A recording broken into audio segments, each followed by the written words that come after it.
We're here at the 2019 Xscapers Annual Bash in Lake Havasu City, Arizona. And this week while we were here, we gave a presentation on RV batteries, comparing flooded to AGM to lithium. And it apparently was quite well received. So we've decided that since we have it videoed, we're going to release it here as a YouTube video. So that's what's about to follow this introduction. It's the full-length presentation that we did here at the Xscapers Bash. Now we know this isn't our normal type of YouTube video. This is going to be very different. It's long form and it's literally video of us giving a live presentation here at the Xscapers Bash. So if this isn't your cup of tea, we totally understand. But for those of you who are really into batteries, this topic could help you decide what's actually the right battery for you. A lot of people told us afterward this helped get them a better understanding of the pros and cons and specs that are different about the three main different types of batteries that are used in RVs. We hope you like the video, and if you hang in there through the whole thing, we hope it gives you a lot of information to help you choose the batteries that will work best for you. Thanks for being here with us, and as always, safe travels. And thanks for watching. We're going to go ahead and get started here. I'm happy to introduce our next speakers, John and Peter from the RVgeeks. You guys might have seen them online a time or two. And while they are on the camera all the time, they just informed me, not to embarrass y'all or anything, that this is their first time presenting an event like this, so you guys are in for a real treat today. And is that what you call it? a very good treat. And this is also their first Xscapers event, so I hope you're all giving them a warm welcome. Today they're going to talk about RV batteries, flooded versus AGM versus lithium. So I'm going to let them take it away. Thank you guys so much. Thank you very much, Mel. Thank you, everybody, for coming. I'm Peter, by the way. And I'm John. Together you add us up, and we're the RVgeeks. And as Mel mentioned, this is the very first time we've ever spoken at an event like this. If you've watched any of our videos, you've probably seen that there's a lot of editing. We never make a mistake. Never. So, just out of curiosity, I was wondering how many people here have been RVing for maybe just a year or two or less and are kind of new? Wow. A lot of people. Excellent. I have some bad news for you. So we have been RVing for nearly 16 years full time. And those of you who saw me in the audience earlier saw I have a Band-Aid right here on my forehead. And the reason that's there is because you never stop learning things, no matter how long you've been RVing. And I learned yesterday afternoon for about the 500th time that our RV has slide outs. And I almost knocked myself out doing what? If you've watched our videos, you know what I was doing. I was cleaning things. We were coming to the event, and of course the RV had to be clean. Someone decides to clean the wheels under the outslide. Anyway, so just real quickly, for those of you not familiar with us, I want to just introduce ourselves very briefly before we jump into batteries. As I mentioned, we've been full-timing for nearly 16 years. We started the way many people do, looking for something different, something wonderful. We thought that was going to be finding some new place to live, and it turns out that new place is an RV. It's everywhere. We thought we'd be on the road for a couple of years. We started off with this RV. That's our very first RV. That's a 2002 Fleetwood Bounder diesel, and we loved it. Loved it. It was home. But we only had it for 2 years because it only took us 2 years to figure out that we wanted to stay on the road, and we made a checklist. You know, they say you're not supposed to buy your lifetime RV first. It's supposed to be your second RV. At least. So we had this for 2 years, figured out we wanted to stay on the road, and learned enough to make a very long checklist of what we needed that would be different. And then made the mistake of going to an RV show where you see exactly what you're looking for. Right. So we'll tell you a little bit more as we go along about how we started making videos. But first, since we're here to talk about batteries. That Bounder came with a typical set of 4 6-volt Trojan T105s, wired series parallel. Right, that is a real typical thing. Our newer RV that we got 2 years later, our Newmar that we still have to this day, nearly 14 years later, which is parked outside. Well, hopefully you'll come out and see it in a little bit when we're done. It came with a very similar setup. It had interstate batteries instead of Trojans, but it's the same thing. This is a very popular setup. 4 batteries 6-volt golf cart batteries wired in series parallel. And what series parallel basically means is you've got the equivalent of 2 larger 12-volt batteries. Everything we'll be talking about today is about 12-volt system. This is the new RV that came. You can tell that this picture was taken the month we bought it. We were much younger and thinner. This is what we put in it after our flooded lead acids bit the dust after about 6 or 7 years. Yeah, exactly. So the first set worked great. We had no problems with flooded lead acid batteries other than the maintenance. And Right. so we upgraded to AGMs about 7 years ago and loved them. They work great. What you're seeing is the day we finished putting those in, now it's about 8 years ago because we've been on lithium for the last year. So we have had all 3 major types of batteries. The ones on the left, just to make clear for those of you who are real new, I understand there's some people who've been RVing for only a couple of days. The batteries on the left are the chassis batteries, which are the ones that start the engine. The ones on the right, the 4 on the right, are what are called the house batteries. Those are the ones that you use your lights and your water pump and your ceiling fans, and if you have an inverter, that provides 110-volt power for your microwave oven, your television, and things like that very often.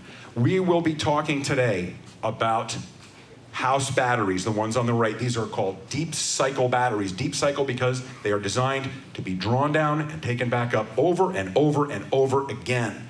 And it is that taking them down and bringing them back up that has the requirements of everything we're going to talk about today. The ones on the left, they just start your engine, then they sit there and stay charged. They have it easy. Yeah. So this is what we have today, what we're going to be showing you a little bit later. So we want to make a couple of things clear. First off, we are not here promoting any particular brand of lithium battery. We are fans of lithium. And we know that Battleborn is a sponsor here. We love and respect them. We had an opportunity to put in a one-of-a-kind system that is not on the market yet from another manufacturer. It's no reflection on any manufacturer other than the fact that this was an opportunity with a company we already had a relationship with, and they asked us if they could use our rig as a showcase and case study for a battery that will be coming out soon, hopefully this year. But what you're looking at there is what we've got today, and what you'll see outside. A couple of things before we get started. We want to make a couple of things clear. All numbers that we're talking about today are based on a 12-volt battery system. And that's strictly so that we can compare apples to apples. There are people who are running 24-volt and 48-volt systems. Their numbers are going to be different. And part of that has to do with the fact that battery manufacturers like to report their capacity in amp hours.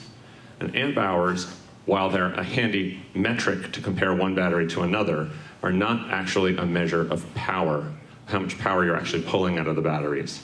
So power would be amp hours times volts.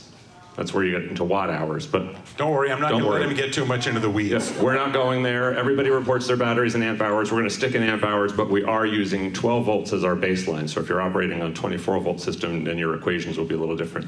And again, we're using amp hours to compare things, and because they're common numbers that are out there, it is not an accurate way to measure power. That would be watt hours, but we're not going to get into that because it's too much into the weeds. That's a whole other talk. Right.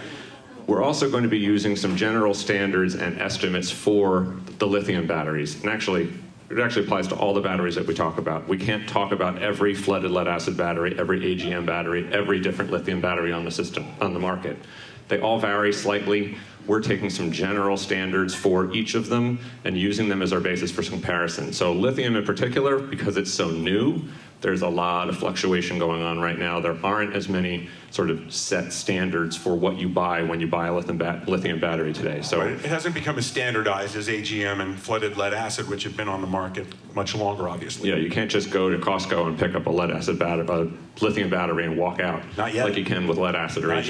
yet. Yeah, not yet. Also, we want to make clear we are talking about a particular type of lithium-ion battery. Right. So people hear lithium ion, we know there have been YouTube videos about this, we know people have heard about 787 Dreamliners, Hoverboards, Samsung phones. Catching fire, blowing up, etc.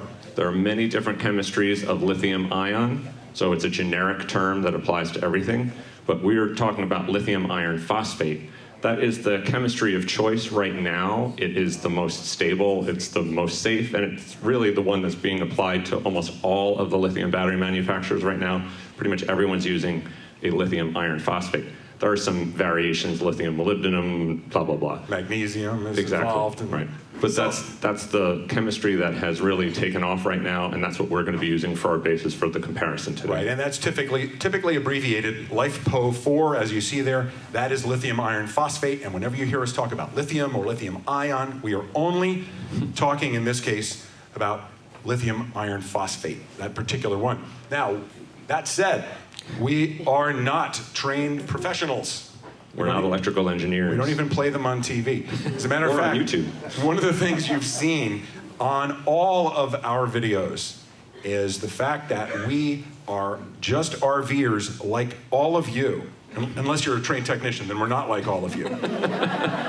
We have learned everything we know about operating an RV and working on systems from experience and studying and reading and being a bit handy. But also, someone will say, well, how did you learn how to do that? Well, we watch YouTube videos. So we've done some about... And Google is your friend, really. Yes. We've done some about electrical things, some about plumbing things. Well, when we wanted to install an additional electrical outlet in our RV, we didn't want to be flamed by all the electricians. We were anyway, but we watched their videos to be as accurate as we could. So we want to have this disclaimer there that what we are speaking about is based on our research and our experience, and hopefully what we always try and do in our videos is to encourage people that if you're a little bit handy and you research a little bit, you can learn to take care of your own rig, to fix a lot of things that you may have thought you needed to pay a professional for. And if you take your time and watch the right videos, not necessarily ours, but any video that will show you what to do. Yeah, you will probably end up doing a better job because you care more about your rig than any technician does. Okay, so let's start right in.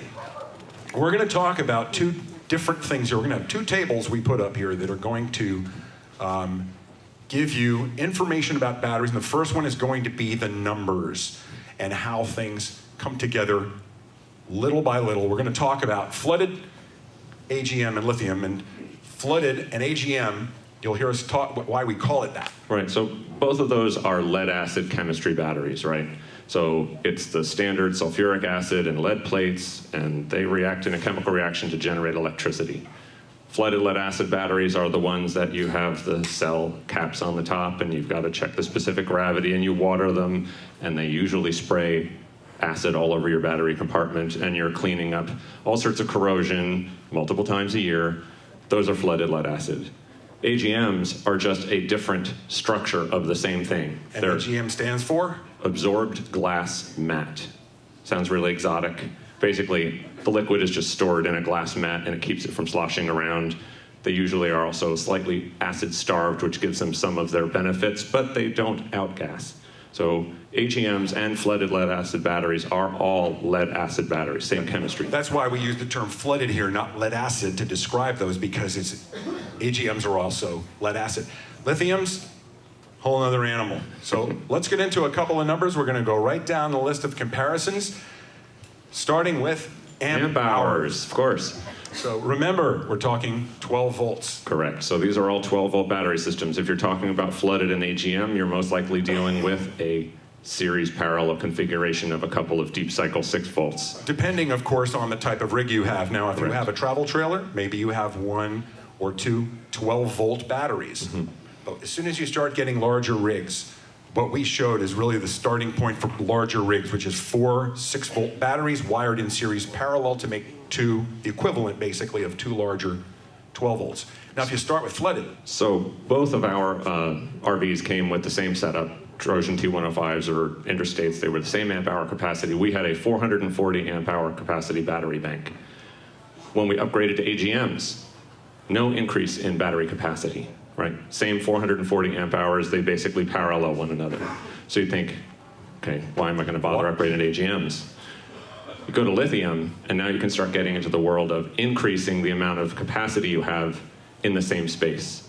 So, and we use 500 here, and one of us mentioned earlier that we are talking about lithium in some general terms here.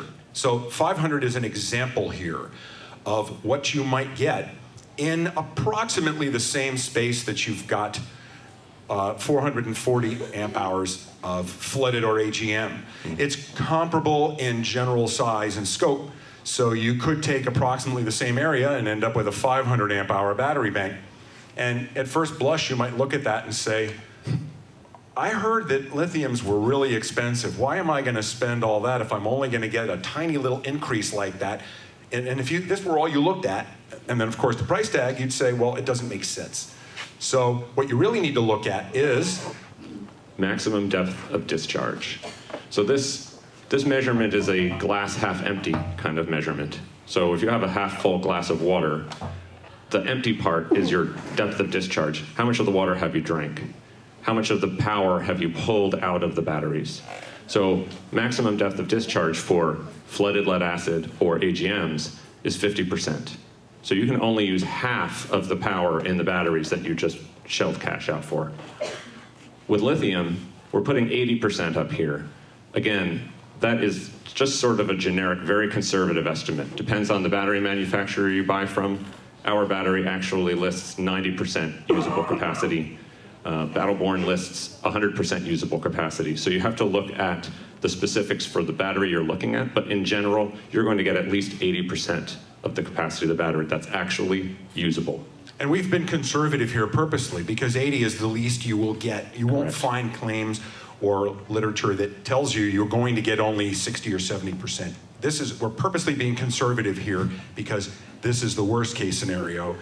Again, ours is 90, some are 100, many are 80. And if you look at the many brands out there, you will see, look at what the manufacturers rate their batteries for. Correct. So what happens is now something changes.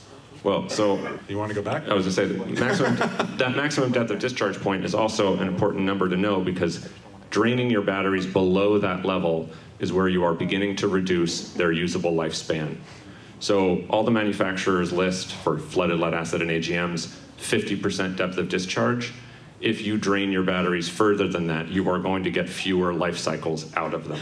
So each time you do that, you are basically cutting time off the life of the battery. So we're using that as the estimate because that's the point we're going to be able to make the reference to how many cycles you're going to get out. What is the lifetime of a battery if you follow the manufacturer's recommendations? Now, just to give you an idea what we mean by 50% or 80%, most people look at that as a voltage reading. That would be the typical voltage reading where someone says, I have 12-volt batteries. They're fully charged. If they're fully charged and they're floating at rest, and which means no power coming in, no power coming out, and they are simply resting approximately 12.78, 12.8. Around that area is pretty much a fully charged floating battery.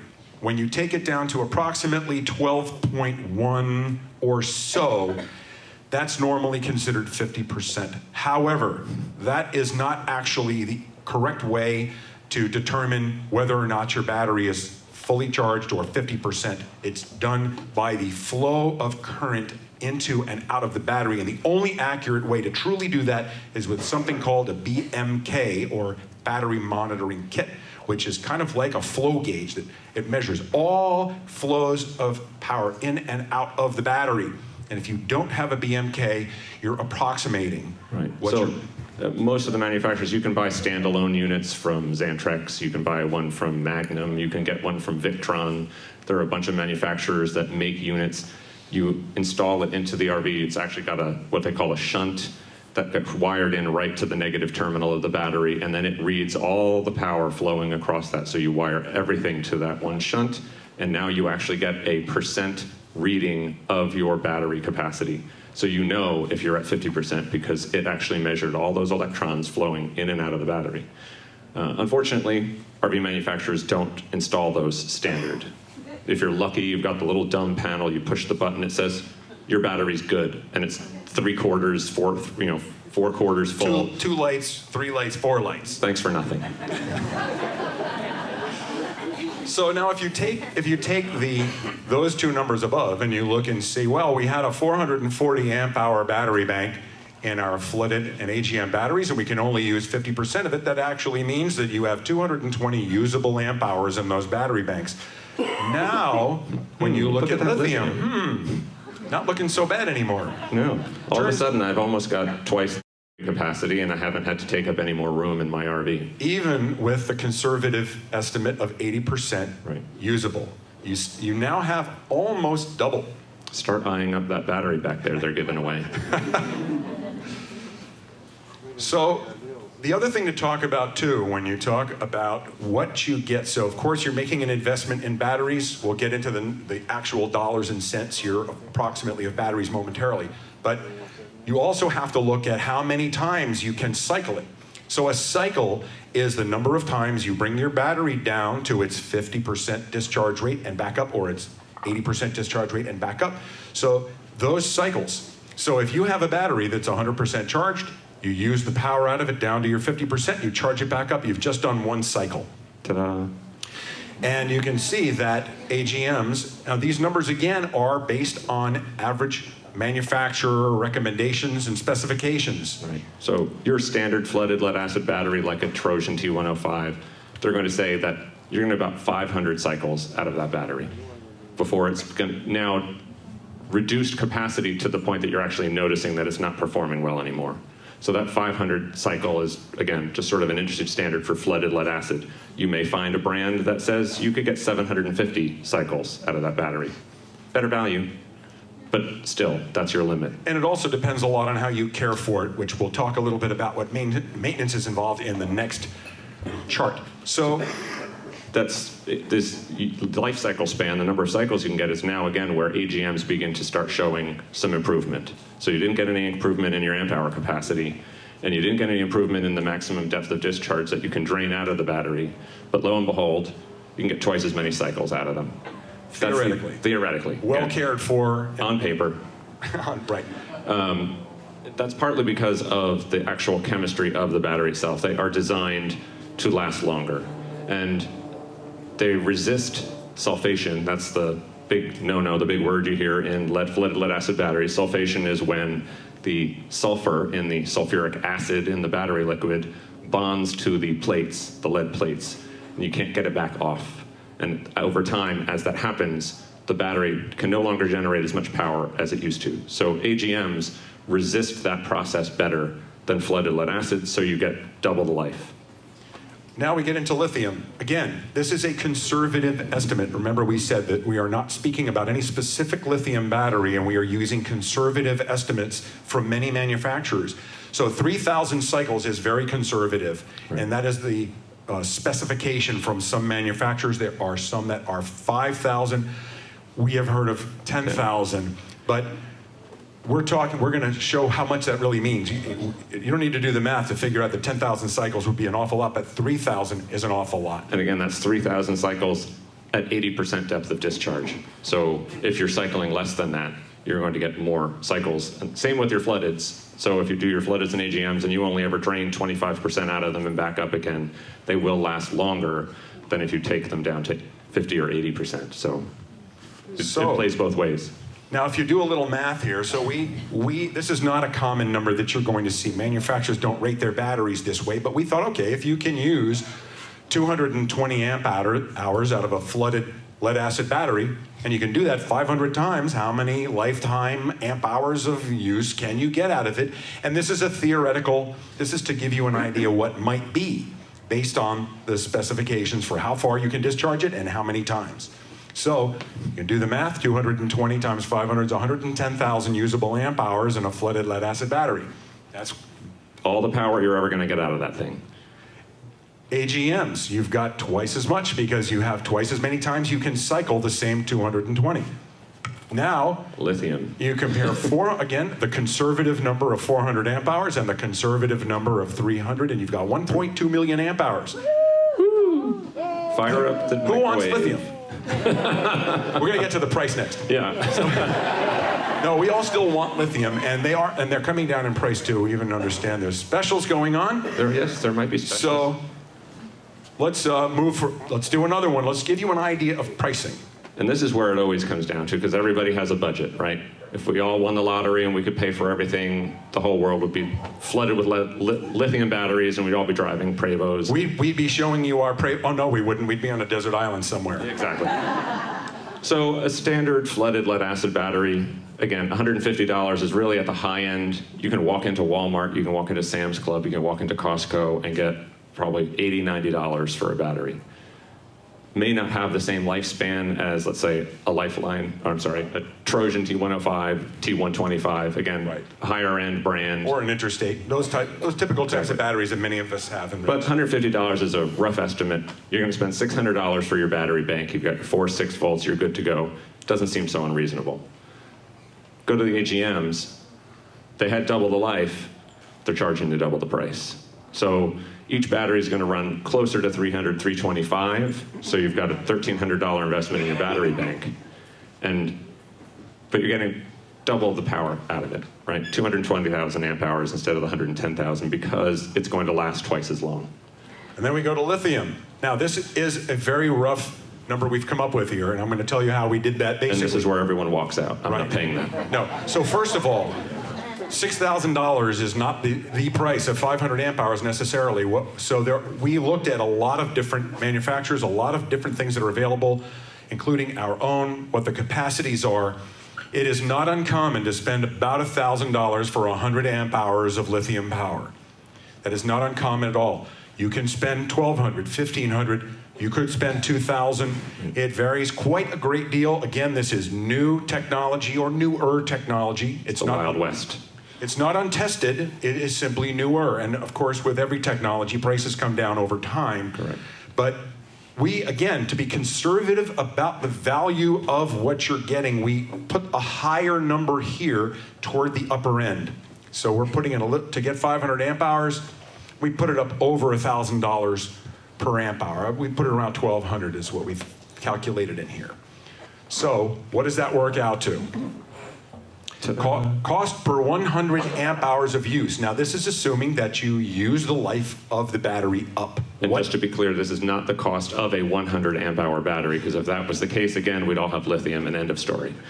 That is the lifetime power usage. So for 100 amp hours over the life of the battery, you're paying 55 cents. And the way you get that is if you get 110,000 amp hours out of the system and you paid $600 for it, that's how much you paid, 55 cents over the entire life of the battery. So again, AGMs, they were a little more expensive, but you got more life out of them, so they end up being just a little bit more per 100 amp hours than a flooded lead acid battery. Certainly swallowable when you're starting to talk about only 59 cents. That seems like something, I'll reach into my pocket, I'll give you 59 cents. And now lithium. We were conservative with lithium. The truth is that 50 cents per amp hour is probably high, because we've been so conservative with not wanting to say lithium can fly your RV to the moon and back. So in being as realistic as possible. No, it can. Oh, right. I told you that before. So 50 cents per 100 amp hours is based on these rough conservative estimates that we've simply used as an overall look at what lithiums may cost, not, oh, there it is. And again, because the upfront cost of lithium is so high, it turns a lot of people away right out of the gate. Everyone looks at it and says, well, I'm not spending that much money to buy batteries when I can spend $150 per, and it's going to do effectively the same thing for me. Well, when you're talking lifetime cost, lithium now, because of the incredible life of the battery, starts to become, it's more cost effective. I mean, if you're going to run the numbers and say it's only at 50 cents per 100 amp hours compared to the 55 for the flooded lead acid over the lifetime, I'm going to go with lithium. However, that can be like saying that a Mercedes is a better investment than a Chevrolet because you can sell it for more when it's done. Obviously, there's a bigger investment up front. We are not specifically, again, promoting lithium batteries. We're talking about all the benefits that we have experienced, which we're going to get into momentarily. There's a lot of intangibles. A lot of intangibles. And to say, if we were to say, see, lithium's cheaper, go get one. Actually, what we're going to show you momentarily is that actually lithium may not be right for everyone. No, exactly. And unfortunately, we do see an awful lot of new RVers hit the road, and all the buzz in everything you read, everything you see, all us YouTubers, we're all guilty of it. You need solar, you need lithium, you need this, you need that. And everybody goes running out and they spend a fortune on buying all sorts of equipment for their RV. and never use it. I will not kid you when I'm telling you that we know people who drive from full hookup to full hookup with their generator on. I'm not joking. And they asked us, what kind of solar panels should I get? And I'm None? like, none? Like, those 0-watt ones they sell over there? Or the little 5-watt panels. That'll hold you. That's great. Perfect. So it's not for everybody. So let's talk about why you might want lithium, and let's talk about what the benefits are and why you might want to stick with flooded batteries or AGM. They all are viable options. Let's take a look and see why. Okay, let's start with flooded. Simplest, lowest cost of entry. First of all, it probably came with your RV, right? You don't have to do anything. Drive off the lot, you've got flooded lead acid, you're good to go. But also, from a replacement perspective, it's always going to be the least amount of money out of your pocket. So if that's important, it's an available option, and it's not bad. It does the job in many cases, and again, works great for many people. It works great for people who drive from full hookup to full hookup with their generator on. We full-time RV'd for 13 years with flooded lead acid batteries, and we're still here to tell the tale, right? Correction there. First 7 years with 6 years with 9 flooded years, lead I'm sorry. acid, and then we went to AGMs, but all with lead acid batteries. Seemed like longer. Yeah. So also there's another benefit when it comes to weight. Now this is particularly important to people who may be in a travel trailer and have real severe weight limits. People will look at a big rig and say, oh, well, you can put whatever you want in it. Well, just so happens that unfortunately some manufacturers put the batteries right behind the driver's seat. How many people here have front axle weight issues where we don't, but we know that if we put our batteries up front, we certainly would. Absolutely. So they do weigh less than AGMs, partly because of the thickness of the plates in AGMs. They're a little bit less. Mostly temperature proof. So what we mean by that is obviously for the normal operation of your RV, your batteries are fine, but mostly temperature proof, we talk about freezing. So if you store your RV or if you are using your RV in sub-zero temperatures, as long as they are full. None of these people here are doing that. No, that's right. Well, it feels like it. This is very cold Havasu. out there. They are not going to freeze as long as you keep them charged or you keep a charge on them, okay? So they are, for the most part, mostly temperature proof. If they weren't, you would have heard about batteries freezing and exploding all over every RV in the Northeast. Well, think about all the people who live in Canada. International Falls, Wisconsin. Isn't that where that is? Minnesota? Or is that? Minnesota. Sorry. We just went through there too. So freezing is generally not an issue, and if you're going to have a freezing problem, it's not going to happen with flooded lead acid batteries as long as they have a charge on them. If they die, that's something else. All bets are off. Now, the negatives at the bottom, what are some of the things that we want to spend money to get away from? Outgassing. And that's rude. It is rude, right? Sorry about that. In any environment. Don't make any sounds into that microphone. We have literally seen people who, first of all, didn't know they were supposed to look at their batteries. And when we opened the battery compartment and looked at it, it was like, it was like Carlsbad Caverns. There was like stalagmites growing off the batteries. We took the caps off the cells. You could see the plates just sitting there staring at you saying, help me. It was like a mushroom farm with moss literally covered with a beautiful coating of green moss. And flooded lead acid batteries outgas when you recharge them. It's part of the process. So while you're applying, your charger goes into bulk and it starts pushing all those amps into the batteries and they boil. It's quotes. They're not actually reaching boiling temperature, but the reaction is actually releasing hydrogen gas. And that hydrogen gas is carrying with it some moisture and some of the sulfuric acid, and it comes out through those little vents in the top of your battery. And that's why you have all of this stuff growing in your battery compartment and all the metal is corroding and all that kind of thing.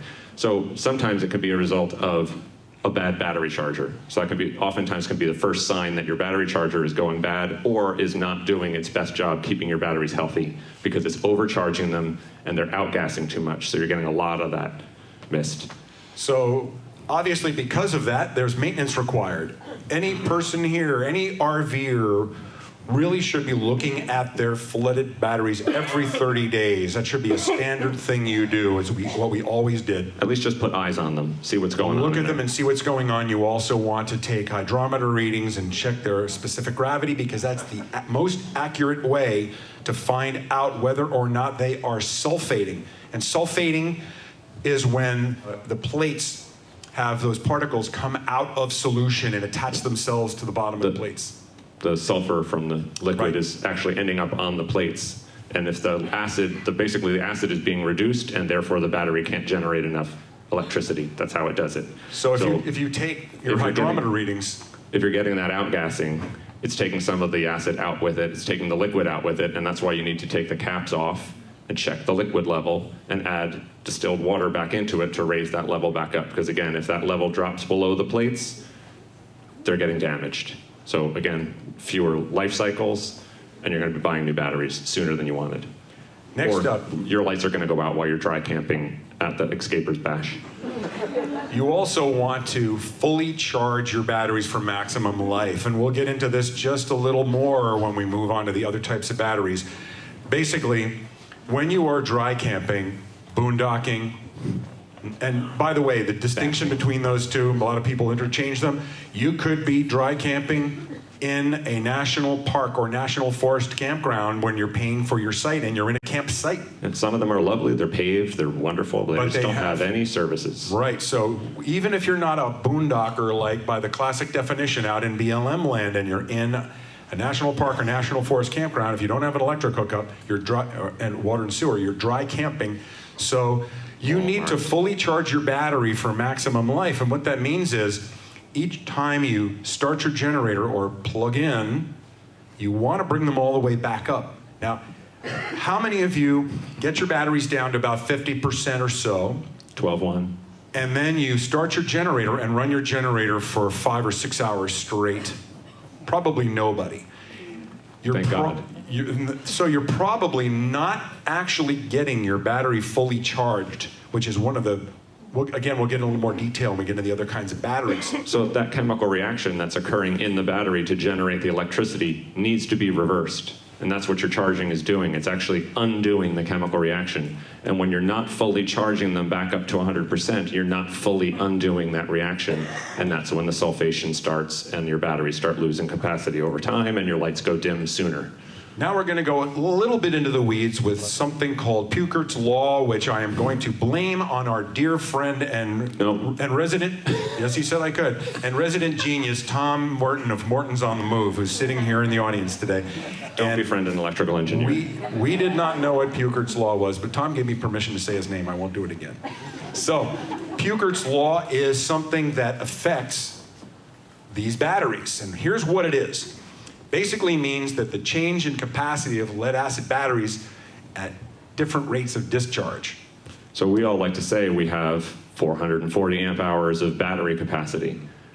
But that's not necessarily true when you're running your microwave and you've got your hairdryer going and you've got your curling iron going. The faster you pull the power out of the battery, the less capacity you have available to you. So the battery can't generate its power, maximum power, at maximum rate. So when we talk about all of this stuff and you're talking about, oh, I have 220 amp hours of usable power, it's based off of a steady state. So you'll see when you look at battery ratings, which we're going to get into. We'll get into that, and just I want to make it clear again, that last sentence, in case you can't read it in the back. As the rate of discharge increases, the battery's available capacity decreases, which basically means if you charge your battery fully and then you use all of it to run your microwave, your hair dryer, your toaster, all the things that require lots of power, you will not have 220 amp hours because of Puchert's Law. And here's how it works. So batteries are rated with their amp hour capacity based off of a 20-hour load. So that means they had to come up with a consistent standard. Because Puchert's Law means that your battery will have less capacity if you drain it too quickly, they set a standard for a 20-hour load so that all batteries can be compared to one another. So for an example, if you have a 100 amp hour battery at a 20-hour load, it means that load is 5 amps. So to get the 100 amp hours out of that battery, you have to drain it at 5 amps or less. And I can guarantee you, your microwave, regardless of size, does not pull 5 amps. What does it pull? What microwave have you got? No, higher or lower? Higher. Oh, higher. Significantly higher. Oh, I'm sorry. Yes, it's going to pull much higher than that. So basically, to be really clear, that a 5 amp load is a low draw, and it would be a low, steady draw over a 20-hour period. Your fantastic vent fan in your roof running at high is probably pulling 3 amps. And then you turn on some LEDs, or if you watch television, that's a little higher. Right. Anything in using the inverter, you've automatically got a load involved for the inverter. There's a draw. So our inverter pulls 3 amps by itself. Just turn the button to turn it on, 3 amps being drawn from the battery. So if you have that on for an hour, you've just pulled 3 amp hours out. Anything you pull with AC amps versus DC amps is going to draw more because of the conversion. All of your power in your battery bank is in DC amps. If you run it through the inverter to get 110 volt power, now it's AC amps. It's automatically going to draw more than all the 12 volt stuff. And by coincidence, those are the high power items. So keep in mind, anything that draws, that creates heat, a toaster, Resistive loads. a hair dryer. I don't need one of A those. space heater. A Curling space- iron. Right. Those, Again, doesn't need those one. things are much higher than 5 amps, and if you use your power for those things, you will not have 220 volts amps available. It's actually going to be less amp hours. I'm sorry. So again, it's another reason. So oftentimes people will say, well, I have a 440 amp hour battery bank. I never get that much power out of it. I know I'm not getting that much power out of it. Puker. Sounds disgusting. It's his fault. You're using your power at a higher load rate than the 5 amps per. So Puker's law applies to flooded lead acid batteries. Right. That name is as nasty as it sounds. Okay, so let's take a look at AGM. So here's some benefits of AGM. Our first upgrade, and this is why we upgraded to AGMs when we did it 7, 8 years ago, maintenance free. Biggest single thing, quality of life. Exactly. We were getting old, we're lazy, we don't want to check our batteries all the time, we don't want to deal with outgassing, we don't want to constantly be mixing up baking soda solutions to get rid of the acid in our battery tray, we don't want to keep watering them. Maintenance free. So those can also be installed indoors. So if you have reason to want to put a battery indoors, you can do that with an AGM. It's safe to do. Correct. They do not outgas, so you don't have to worry about acid or hydrogen gas building up inside your RV with an AGM. And fewer replacements is another thing. They last longer. They can, That double lifespan pays off. So, they cost twice as much, but if they last longer, that will help offset the cost. and as we mentioned earlier, again, because of the way the AGM batteries are designed, they resist sulfation, so that's what gives you that longer life. So the way they perform as you charge and discharge them, they are less prone to the acid, the sulfur staying bonded to the plates in the battery, and so you get more cycles out of it, so you don't have to worry about that issue. They are also less temperature sensitive. And you want to go into Again, because of the configuration of the batteries, the liquid is actually a higher concentration of sulfuric acid than the more liquid content in a regular battery. They are less likely to freeze on you, whether they are fully charged or not. Yeah, so they do have some advantages there. If you are a cold weather RVer, AGMs do perform a little bit better in cold weather than a flooded lead acid. Now, downsides, they are the heaviest battery you'll put in. Now, not by a tremendous amount. No, actually, we were surprised. It depends on the brand, but if you are weight sensitive, if your batteries are up near your front axle on your diesel pusher, could be a problem. If you have a travel trailer, Right, tongue or weights. and you have a tongue weight issue or other issues with gross weight, then that extra bit of weight is important. Also, a negative, the modest gains in actual performance numbers. The main gains that we experienced in AGMs were really Intangible. quality of life things. The fact that we didn't have to ever look at them. They just are there. People will tell you, the theoretical performance of an AGM battery over a standard flooded lead acid battery. Oh, it charges faster, it resists, it has less of a voltage sag than flooded lead acid. I don't know whether we just got really bad AGMs or what, but we never saw anything that really made me go, woohoo, that was worth twice the price. Yeah, if I were going to get batteries again and lithium didn't exist, I'd get AGMs again, but I wouldn't feel like, wow, I've gotten this amazing thing. They're wonderful batteries, Yeah, but the main thing we felt was, you notice that they're both 440 amp hour and they in the configuration we showed, you're going to get the same general performance, but the quality of life is what it was about for us. More time out on the trail. Yeah. Lastly, Puchert's Law, we already explained that. We won't go through it again. Those are subject to Puchert's Law also. Again. It's Tom's fault. So let's talk about what everybody came here to hear about, really. And we have now had our lithium batteries for how long? About a year? Almost a year? Yeah, almost a year. Okay, so we will tell you, this is what we have experienced with lithium batteries. And you notice that the list of benefits got really long and the list of drawbacks got really short. So let's run down these. The rapid charging, we didn't hear about this so much before we got them. It is absolutely unbelievable what they do. So think about your bulk and your absorb and your float to get your flooded or AGMs charged. That does not exist. There is no resistance to taking a charge. We have a 150 amp charger.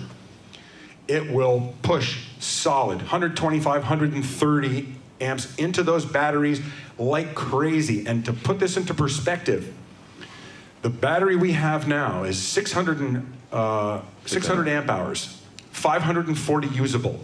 That replaced 220 usable, approximately 2.5 times more power available to us in approximately the same footprint. And we can charge that battery 25% of its capacity each hour we run our generator. So let me make that even clearer. Our battery equals 10 AGMs, 2.5 times our bank of 4.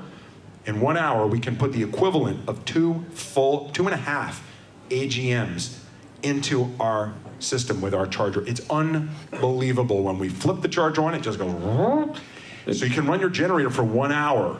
There was nothing more aggravating than being dry camping. Fire up your generator because your batteries are low. Watch the bulk go. You're like, yes, power's going into the batteries really fast. And 15 or 20 minutes later, it kicks over to absorb and the amps start ramping down. And you're like, no, I want more. Pump it in faster. I need juice. I need to make it through the night. With the lithium batteries, he says that for real. I do. I have battery charging anxiety. Yeah, and those of you who've been out and had that anxiety, like, do I shut my generator off, or do I finish charging my batteries? And most of us never really get our batteries up to 100% with our generator. You have to go to a full hookup to really have that happen. Or slather your roof with solar and hope that it's not raining. Yeah, so that equates to reduced generator time, so there's a fuel savings there. Money. And larger capacity, of course. Again, we're talking, those of you who saw our video series about our batteries, we put 600 amp hours in approximately the same footprint. And when I say approximately, we did widen our battery tray. We were about 1 1/2 inches shy of the space we needed, which meant we had to take a cutting torch to our battery tray. And once we did that, we widened it to fill the entire compartment 6.5 inches wider. We didn't need to go that wide. We figured we're cutting it in half. The metal was not the expensive part in that process. It was the labor to cut it, and we re-weld it. So maintenance-free, we mentioned. Totally maintenance-free. Just ignore it. It just sits there. I never think about it. Except when I'm up on stage talking about the benefits of lithium, and then I think, thank God I have one.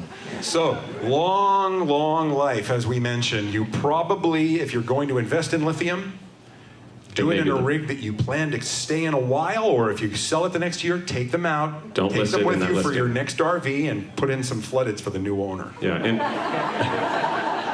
in all likelihood, we could actually list this as a con as well, because that long life also then accounts for why that upfront cost takes longer to pay itself off. So if you aren't going to keep your RV, or you don't know if you're going to stay RVing, What?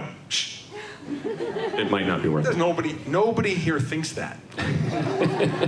I'm speaking for everyone here, right? So, lowest lifetime cost, we calculated that out before. Lightest weight. So, we took 4 AGMs out and put in the equivalent of 10 AGMs. Shed 104 pounds out of our rig. Crazy, isn't it? That box that you're all gonna come out and see is 104 pounds lighter than the 4 batteries it replaced. Try picking up that Battleborn back there on your way out. See how light it is. It does not weigh like a standard lead acid battery. So even if you're only replacing 1 or 2 12-volt batteries in your trailer, you can save some weight. And we all know weight is really important when you're full-timing. Now here's maybe the single biggest thing. Full charge never needed. We wake up some mornings after a couple of cloudy days, our battery meter says 20%. We're like, okay, it's gonna be sunny today, so what? It could be 80%, could be 15, could be 90, doesn't matter. You never have to charge it fully, and not only don't you have to worry about charging it fully, the battery acts the same no matter what the charge level. It puts out such consistent power. You know how when you have your flooded batteries and you know they're getting kind of down toward when it's time to charge them, when the water pump goes, And that's how you, put your hands up if you're brave enough. How many charge your battery when that happens? That's their BMK. why does it always happen at night? After quiet hours. Exactly. So you don't need to worry about damaging your battery if you never, ever take it to 100%. I have freed my anal retentive OCD mind up to worry about something else now. So, no Pukert's law. So it doesn't, that whole thing we talked about, I won't go back to that slide. And again, that's within reason, but for all practical purposes with lithium-ion batteries, Little bit. you can suck the power out of them as fast as you need to within reason. Little bit different, but Pukert's law is incredibly minimized where it's not really a factor anymore. You can use the whole 600 amp hours to run your microwave. You're actually getting the use of the power you paid for. Okay, now, there are two negatives of lithiums. Now, we probably put these in the reverse order because everybody knows they are more expensive. We already talked about that, and it's a matter of very often getting what you pay for or what does the job best for you. So let's mention the higher upfront cost first, since we already talked about it. Let's back up one to one that people have heard rumors about. And that is, you can't use them below freezing.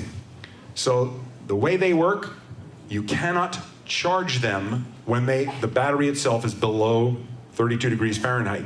And it's not just a matter of, oh, you'll reduce their lifespan, or oh, maybe they won't perform as well. It will kill the battery. But there's a big but with that. Every lithium battery comes with a BMK, BMS battery monitoring system. It has to. Which will turn batteries off. They cannot accidentally kill themselves. No, they will not commit suicide because you made a mistake. It's inside sealed in the battery. It varies. So in some batteries, the BMS is actually built into each battery, so each battery is maintaining itself. Some, the BMS is actually separate. When you come outside, we will show you our BMS. It's external. Sounds personal. So, and I also want to make sure we started, it's 6 o'clock, but we started after 6. Are we okay to keep going just a few more minutes? We got a thumbs up. We got a thumbs up. Okay. So, the freezing issue can be addressed in several ways.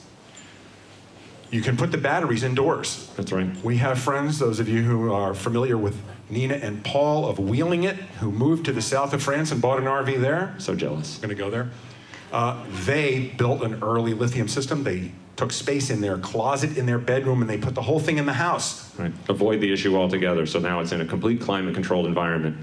Those of you who follow our dear friends Kyle and Olivia of Driving and Vibin', they are in the middle of doing a wonderful Battleborn upgrade, which Tom helped them with. You can watch the videos. It's very, very good. We did a video about that, and so have they. So those batteries are inside. They're inside. And because of the lightweight, they were able to put 5 Battleborn lithiums inside a little tiny Argosy Airstream Classic trailer because the weight is so light. So they could not have done that with other batteries. They couldn't have put flooded ones indoors. Right. So another way you can deal with that is by insulating the compartment that they are in and providing some heat to it, which many people do. And that is not that necessarily that hard to do. So our compartment is external. This is the one catch that you need to know about if you're going to upgrade to lithium. You do need to deal with this. Right. And again, most RVs that you're going to be upgrading had flooded lead-acid batteries to begin with. So they were outside. They were outside so that they could outgas, not into your living space. And now, by definition, they can't be outside. Right. So some batteries, ours is one of them, is self-heating. There is a heating blanket built into it, and when the temperature drops low enough, The battery uses its own power to heat itself. Wow. It can't freeze. But you can replicate that yourself. So Right. if you can enclose your battery compartment, depending on where it is, some of them are more easily enclosed than others. You can insulate your battery compartment. You could put in a small heating mat that you can control yourself, as long as you monitor that temperature. And again, it's not that the ambient temperature outside reaches freezing, it's that the battery itself reaches freezing. So of course we all know we RV in colder climates. It may be 32 below zero outside. Our basement hopefully doesn't get that cold, right? So inside, anywhere enclosed inside the RV, you're keeping it above freezing. So And that's if your really, RV is stored in freezing conditions, it won't matter because you just can't put power Charge them, in. right. You can't charge them. you can pull power out, you just can't put it back. Right. So that's kind of a summary of those. So we're going to do a show and tell and a Q&A outside. So we know there's lots of you. We hope you'll. Our RV is parked right outside. We tried to make it as clean as it seems in the videos. You know, everybody tells us, your RV looks great. And we realize, oh, we're bringing it here for the first time to show it in person. It shouldn't look like when you see it, like, wow, they faked those videos up. So we tried to clean it up. I will come out momentarily when we step off stage. Don't go just yet. And outside, we'll be happy to answer your questions. We're going to open up 2 bays on our RV, one in the very back on the driver's side, and we'll pull the battery tray out so you can actually see our batteries back there. And yes, those are AGM chassis batteries on the left. Real quick, I'll answer this question. It's the most common one we get. Why did you put AGM chassis batteries in start batteries? No outgassing. And See how pretty that lithium battery is? I do not want it getting corroded. I do not want the battery acid eating my lithium battery while I'm sitting there. So, And we have some, this was not a DIY installation. Those of you who saw our video series on this know that this was done at the manufacturer, by the manufacturer. We were allowed to film and to hand them tools. and we got up under the chassis and strung a few wires. Very few. So, right, so real quick, if you don't know about us, here's a couple of places you can find out about us, a little shameless self-promotion. If this is your first time knowing who we are, again, I'm Peter. I'm John. And if you add us up, we're We're the the RVgeeks. And you can find us. Thank you. And I want to thank you all so much for coming out, and I want to thank also our dear friends Chris and Cherie for suggesting that we come in when they were unable to come to this event. We came on very short notice. JP and Mel and Travis have been so gracious. Thank you all so much for having us here. It's been such a pleasure meeting you all too, and we hope we meet you outside in just a moment. I will be right out. John's going to get the laptop and stuff. Thank you again. Thank you. Hold on 1 second. Don't go anywhere just yet. If you don't know about you guys, what do you think we have people RVing from North Korea here? We don't like to assume anything. And I'll give one other quick plug for those of you. For those of you who just heard of us for the first time, I want to just tell you one very exciting thing. Is if you just heard of us today, you don't know about this, but John and I have been signed to be the hosts of a new television series coming out on PBS this year called The RVers, and we will be co-hosting that show. It's in pre-production, but filming has already begun. We're very excited about this, so we hope that you will tell your friends. Go to the Facebook page about it. Look up therverstv.com, I think it is. Yeah, I think so. Or thervers.tv. Thervers.tv. And hopefully we will be able to put 2 words together in a cohesive fashion and won't come off as being like, oh, wish we could have edited that. So, thank you. That was amazing. How about another round of applause? For your first time doing a presentation, that was incredible. Thank you very much for showing up.